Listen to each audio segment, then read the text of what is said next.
Phuoc Tuy Province, South Vietnam, March 17, 1966. The Viet Cong sentry never heard them coming. Nguyen Van Tam had survived 2 years in the jungle, learned to detect American patrols from half a kilometer away by the smell of their cigarettes and bug spray, could identify helicopter types by sound alone in complete darkness. But the 4 men who materialized from the triple canopy jungle moved like smoke through water. No radio chatter, no cigarette glow, no obvious trail signs. When Tam turned to wake his comrade at 3:42 hours, a gloved hand covered his mouth and a blade ended his war in absolute silence. 3 other sentries died the same way within 90 seconds. The VC base camp, 18 fighters, 2 weapons caches, a communications relay, ceased to exist by row 400. By row 430, the attackers had vanished back into the jungle, leaving only bodies arranged in a specific pattern. A calling card. The Australian SAS had arrived in Vietnam. In Hanoi, intelligence officers would spend the next 3 years trying to understand how these ghost soldiers operated. Unlike the Americans with their massive search and destroy operations, artillery barrages, and helicopter assaults, these men hunted with surgical precision. No second chances, no survivors to tell tales, just empty camps and a growing legend that would make the Viet Cong fear the jungle itself. The Americans would fight the war their way, big, loud, and technological. The SAS would fight it theirs, silent, patient, and absolutely lethal. When the first Australian and British SAS advisors arrived in Southeast Asia in the early 1960s, American commanders were skeptical. Major General William Westmoreland, reviewing Allied contributions in 1964, noted in a memo, "The British offer expertise in counterinsurgency. Whether their methods suit our operational tempo remains to be seen. The Americans had firepower, mobility, and modern doctrine. They had M16s, Hueys, artillery support on demand, and B-52s for anything truly serious. What could a small contingent of soldiers from a fading empire possibly teach them? The British and Australian SAS had something else entirely. 12 years of experience defeating communist insurgents in the Malayan Emergency. They'd perfected the art of long-range jungle patrolling, small unit operations, and hearts and minds counterinsurgency. They'd learned patience in places where patience meant survival. The Americans wanted to find the enemy and destroy him with maximum force, recalled British SAS Major Peter Walsh, who served as an advisor in 1963 to 64. We wanted to understand him first, then remove him surgically. Different philosophies entirely. Early joint operations revealed stark contrasts. An Australian SAS squadron could patrol for 2 weeks on what an American infantry platoon consumed in 3 days. They moved through jungle without breaking branches, set ambushes that waited for days, and communicated with hand signals that eliminated radio chatter. American advisors watching Australian SAS training exercises were impressed but unconvinced these tactics would scale. The Pentagon's thinking was rooted in overwhelming force and attrition warfare. Search and destroy operations would find large enemy formations and obliterate them with superior firepower. Body counts would measure progress. Technology would overcome terrain disadvantages. The SAS approach seemed almost quaint by comparison. 4 to 6-man teams, minimal contact, maximum intelligence gathering, precise targeting of high-value individuals, and logistics. It was counterinsurgency as scalpel versus hammer. Vietnamese communist commanders initially dismissed reports of these new operators as exaggerations.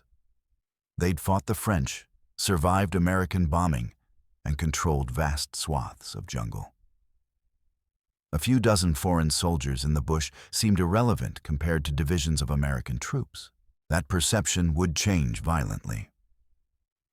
The Australian SAS Regiment arrived in Phuoc Tuy Province in 1966 as part of the Australian Task Force commitment to Vietnam. Unlike their American counterparts organized into large infantry battalions, the Australians deployed in squadron strength, roughly 110 to 120 men, who would operate primarily in small patrol units. These weren't regular soldiers playing at special operations. The SAS Regiment drew from Australia's finest, soldiers who'd survived selection courses with 90% failure rates, men trained in the same tradition as Britain's legendary 22 SAS Regiment. Many had studied Malayan Emergency veterans, learning lessons written in jungle blood over 12 years of counterinsurgency. Their training emphasized what Americans largely ignored: silent movement, tracking, observation, and patience. An SAS patrol could lie motionless for 16 hours watching an enemy trail, then execute a perfect ambush in 30 seconds and vanish before reinforcements arrived.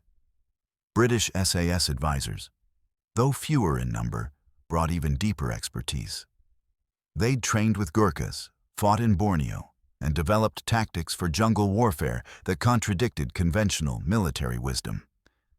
"We learned to think like hunters, not soldiers," explained Sergeant John Lofty Large, a British SAS advisor in 1965. Patience wasn't just virtue, it was survival. The Americans used helicopters as taxis, flying into landing zones with maximum noise. The SAS used them sparingly, often walking dozens of kilometers to insertion points to avoid alerting the enemy. American patrols might number 30 to 40 men. SAS patrols typically ran 4 to 6 men, small enough to hide, large enough to fight briefly if discovered, and trained to break contact rather than stand and fight. Their weapon preferences revealed philosophical differences. Americans carried M16s with full automatic capability. SAS preferred L1A1 self-loading rifles and suppressed Sterling submachine guns, semi-automatic precision versus spray and pray. Every round counted when resupply required days of walking. The intelligence-gathering focus separated them further. While American units measured success in enemy KIA, SAS patrols prioritized intelligence, photographing documents, tracking movement patterns, identifying supply routes, capturing weapons for technical analysis. They'd shadow enemy units for days, never engaging, just collecting information.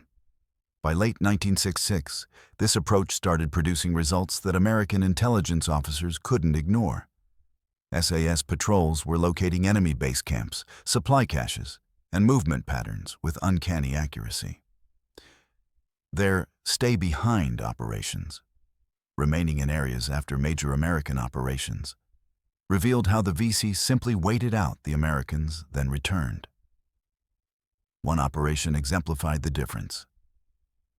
After a large American search and destroy sweep through suspected VC territory in November 1966 that found nothing, an Australian SAS 4-man patrol inserted into the same area. They remained for 12 days, moving less than 8 kilometers total.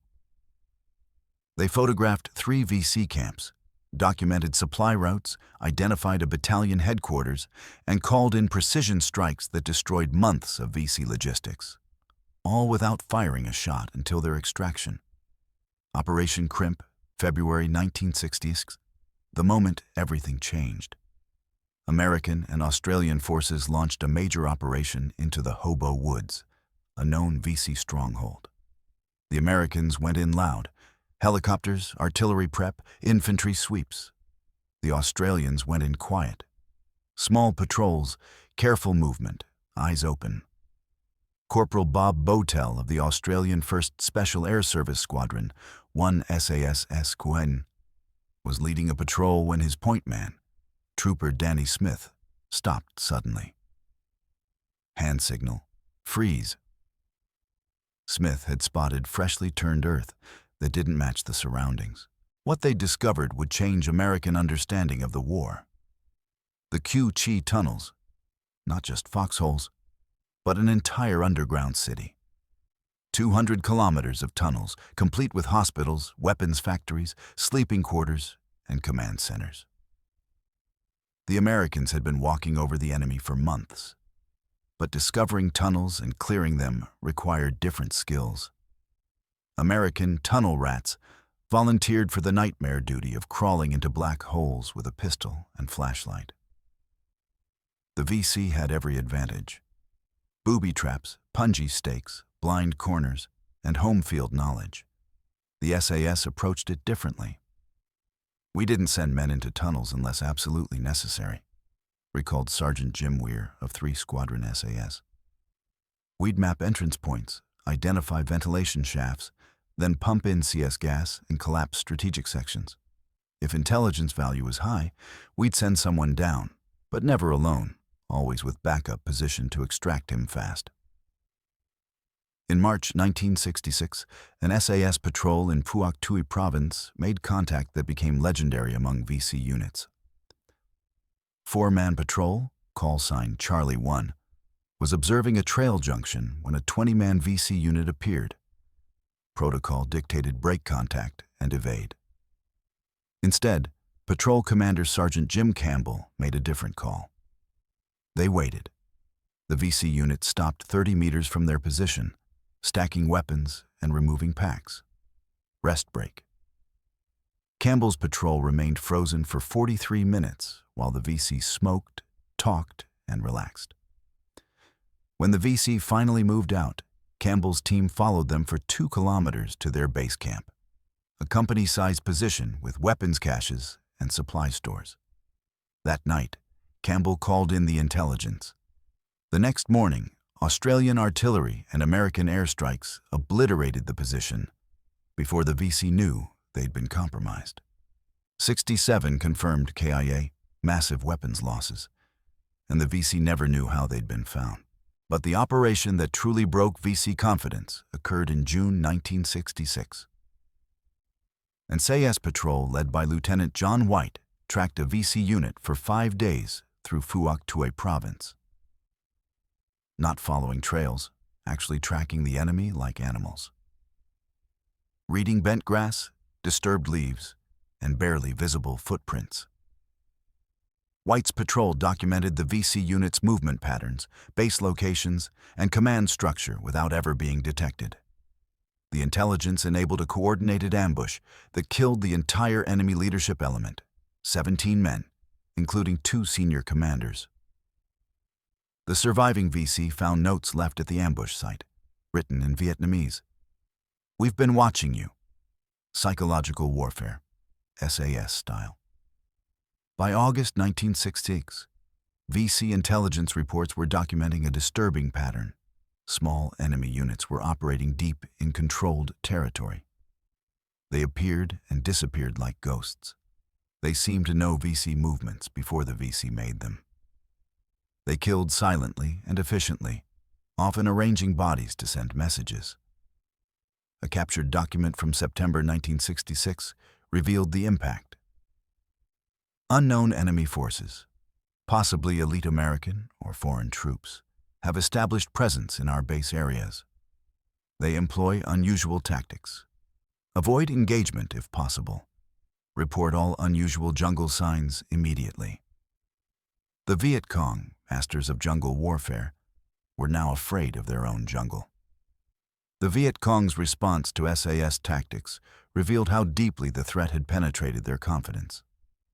By late 1966, VC units in areas with SAS presence implemented new security protocols that their commanders in American-dominated areas didn't bother with. They stopped using regular trails. They doubled sentry rotations. They began random camp relocations every 3 days instead of weekly. They instituted buddy systems where no one moved alone, even for latrine calls. These measures significantly degraded their operational efficiency, which was exactly the point. "We weren't trying to kill every VC," explained Australian SAS Captain Ron Large. "We were trying to make them ineffective. A VC unit spending half its energy on security measures can't spend it planning operations. We were winning by making them paranoid." The SAS evolved their methods too. They developed step-up tactics, where a successful ambush would be immediately followed by positioning another ambush on the logical retreat route. VC fleeing one contact would run straight into another. Survivors of the second ambush would find a third team waiting at the next rally point.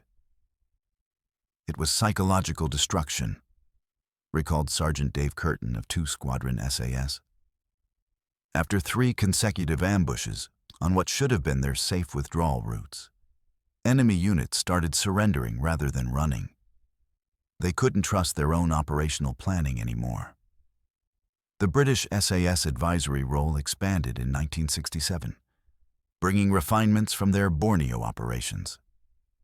They introduced Claret operations, unauthorized cross-border raids that officially never happened.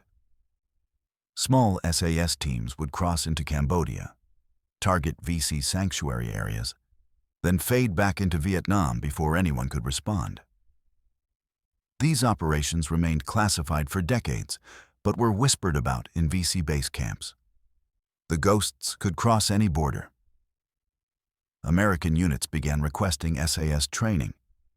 The U.S. Military Assistance Command, Vietnam, MACV, established specialized courses where Australian SAS instructors taught American LRRP, long-range reconnaissance patrol units. The lessons: move slower, observe more, shoot less, think like prey pretending to be predator. Some American units adapted brilliantly. MACV-SOG, the Covert Special Operations Group, adopted SAS techniques wholesale. Their cross-border operations into Laos and Cambodia mirrored SAS methodology: small teams, surgical strikes, maximum intelligence value, minimum footprint. But cultural differences persisted. American military culture rewarded aggression and contact. Body counts mattered. SAS culture rewarded intelligence and restraint. Patrols that never fired a shot but brought back actionable intelligence were celebrated. As one American LRRP veteran noted, "We wanted to kill the enemy. They wanted to understand him first, then kill him efficiently." Totally different mindset. The VC adapted their counter-tactics specifically for SAS operations. They began using decoy camps with deliberately obvious security flaws to draw in patrols. They positioned reaction forces to surround suspected observation posts. They even deployed their own small hunter-killer teams to track the trackers. It rarely worked. The VC were good, acknowledged former VC commander Nguyen Man Tien in a 1995 interview. But the SAS were different. They thought like us, moved like us, but had training and discipline we couldn't match. Fighting Americans was fighting an army. Fighting SAS was fighting shadows that killed. By 1968, SAS operations in Vietnam had achieved what conventional forces couldn't: dominance in enemy-controlled territory. The Tet Offensive, which surprised American forces across South Vietnam, found Australian SAS squadrons ready and waiting. They'd been reporting the buildup for weeks through their continuous patrol operations.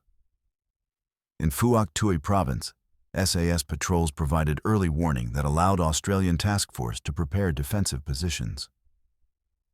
While American bases were overrun elsewhere, the Australians repelled attacks with minimal casualties. The difference was intelligence. SAS teams had been watching the attack preparations develop in real time. The statistics tell part of the story.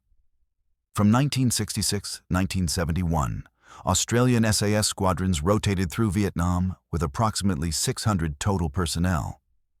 They inflicted over 500 confirmed enemy KIA, captured intelligence leading to thousands more casualties, and suffered just 3 killed in action. That's a kill ratio that defied conventional warfare mathematics. But numbers missed the psychological impact.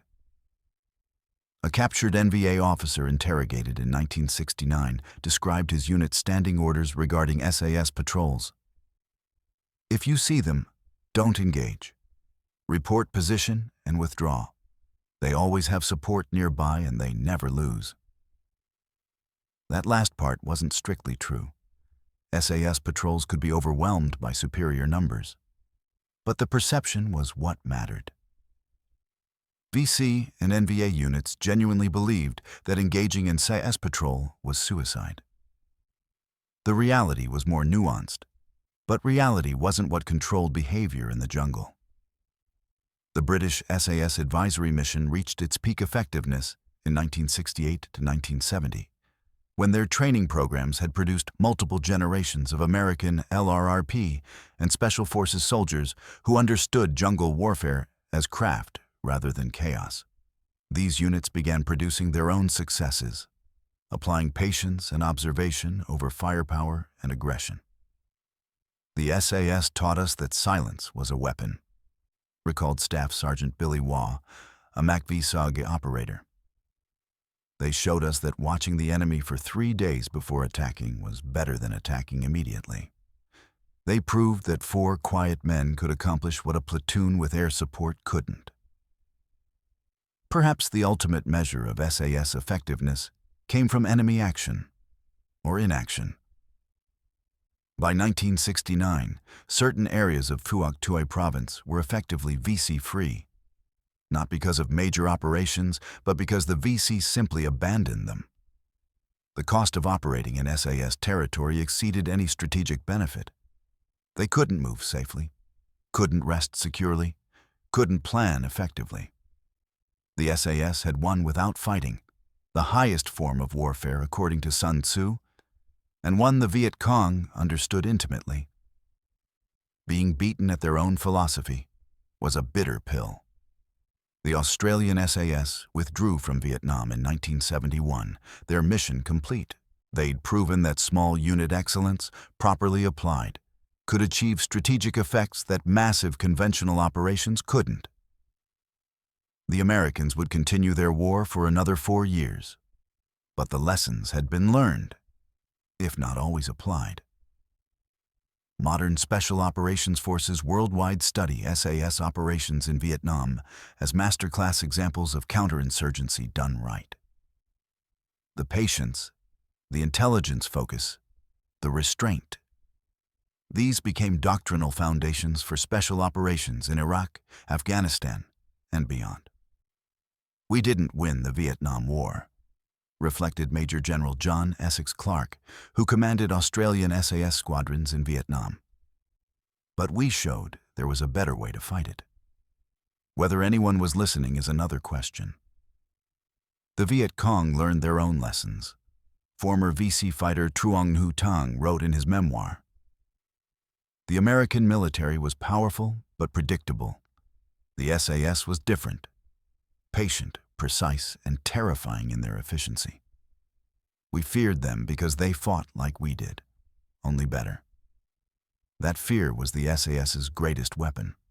Not the rifles, not the training, not even the kill ratios. The fear that the jungle itself had turned against the Viet Cong, that nowhere was safe, that the hunters had become the hunted. 3,000 words couldn't fully capture what 4-man patrols accomplished in the Vietnamese highlands. But those patrols proved a timeless truth. In unconventional warfare, the quality of soldiers matters more than quantity. Precision beats firepower. Patience conquers aggression. The Americans brought an army to Vietnam. The SAS brought something more dangerous: understanding. Understanding that winning hearts required protecting villages, not destroying them. Understanding that intelligence mattered more than body counts. Understanding that sometimes the most powerful thing a soldier can do is watch, wait, and strike only when victory is assured. The Viet Cong feared the SAS because the SAS were everything they thought they themselves were. But refined through professional training, superior discipline, and a military tradition stretching back centuries. When masters of guerrilla warfare met soldiers who'd perfected it into an art form, fear was the only rational response.